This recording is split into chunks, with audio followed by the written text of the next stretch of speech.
Kaixo, oraingo hontan proportzionaltasun konposatua azaltzen den problemak nola askatu behar diren ikusiko dugu. Eta noiz esaten da proportzionaltasun konposatua daukagunean? Bi magnitude baino gehiago erlazionatzen direnean buruketa berdinean. Eta adibide batekin berehala ulertuko dugu. Adibideak honela dio. Nekazari batek 284 kilo pentsu behar izan du 15 behiri 7 egunez jaten emateko. Eta fijatzen bazeate hemen dauzkagu 3 magnitude. Alde batetik hau, pentsu kantitatea, beste aldetik hau, behi kopurua, eta beste aldetik hau denbora zenbat egunez jaten emango diegun. Eta eskatzen digutena, hauxe da. Zenbat egunez eman ahal izango die jaten 10 behiri 840 kilo pentsu baldin badaukagu. Orduan, lehenengo gauza egingo dugu beti bezala magnitudearen izenak idatzi. Daukagu pentsu kantitate alde batetik, behi kopurua beste aldetik eta denbora beste aldetik. Eta hemen garrantzitsua da eskubialdean jartzea gure ezezaguna. Hau da, kalkulatzea eskatzen digutena.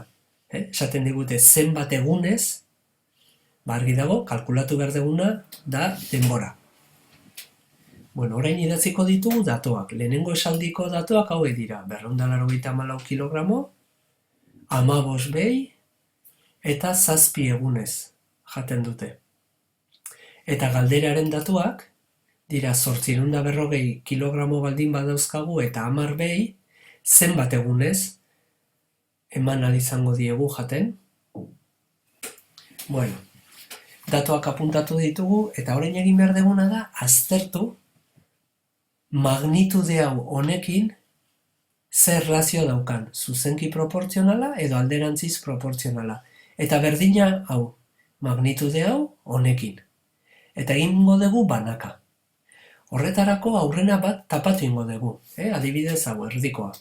Eta erlazionatuko dugu pentsu kantitatea eta denboraren arteko erlazioa. Hemen ikusten dugu 284tik 840 kilogramotara haunditu egiten dela. Eta orduan jarriko dut plus.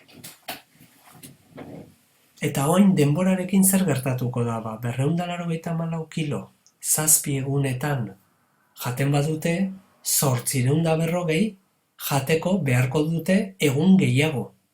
Orduan magnitu hau ere izango da plus haunditu egingo da.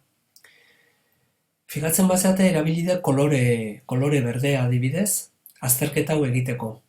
Eta bestearekin ez nahasteko, bestea erabiliko dut beste kolore batean. Orduan, plus eta plus bi ikur hauek berdinak direnean, gogora ezazue hori zela zuzenki proportzionala. Orduan, pentsu kantitatea denborarekiko da zuzenki proportzionala. Orain pasako gea beste magnitudera. Orduan, kendu ingo dugu eta tapatuko dugu hau. Orain aztertuko dugu behi kopurua denborarekin. Eta erabiliko dugu beste kolore bat, adibidez gorria. Orduan, 15tik 10 kantitatea eginda murriztu, txikitu eginda.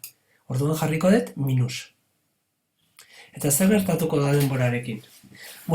Daukagun pentsua 15 behik 7 egunetan jaten badute, 10 behi bakarri baldin badauzkagu, zer beharko dute, egun gehiago edo gutxiago? Argi dago gehiago izango direla. Denbora gehiago iraungo digu pentsuak. Orduan izango da plus.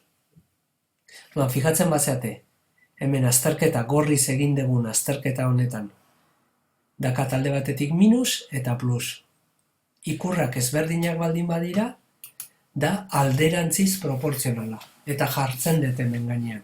Behi kopurua denborarekiko da alderantziz proportzionala. Zailena egin dugu. Egin dugu bien azterketa. Orain idatziko ditugu berriro datuak zatiki moduan, baina kontutan izan da zuzenki proportzionalak edo alderantziz proportzionalak direla. Orduan gogoratzen bazeate, zuzenki proportzionalak berdin mantentzen ditugu dauden bezala, eta alderantziz proportzionalak direnak irauli egin behar dugu zatikia. Buelta eman behar diogu. Bekoa jarriko degoian eta goikoa behian. Eta horrela geldituko zaigu. Eta gero berdin ikurra eta azkenekoa. Bueno, orain ja kalkuloak egin behar ditugu. Hau honekin biderkatu eta hau honekin. Zatikien arteko biderkadura delako. Eta ateratzen da hau. Eta azken urratsean egin behar dugu biderkadura gurutzatua. 2000 biderrekiz, berdin 12.600 biderzazpi. Eta azkenik x bakantzeko, zenbaki hau pasako da beste aldea zatitzen. Horrela. Egiten ditugu kalkuloak, eta ateratzen dira 30 egun. Ja falta zaigu bakarrik, emaitza esaldi batean idaztea. 30 egunez, eman ahal izango die jaten 10 beiri 840 kilogramo pentsurekin. Bueno, ikusten dezute, proportzionaltasun konposatua da pixka konplexuago, baina txukun egiten badezute eta kolore ezberdinak eginaz, erraz egin daiteke. Venga, animo!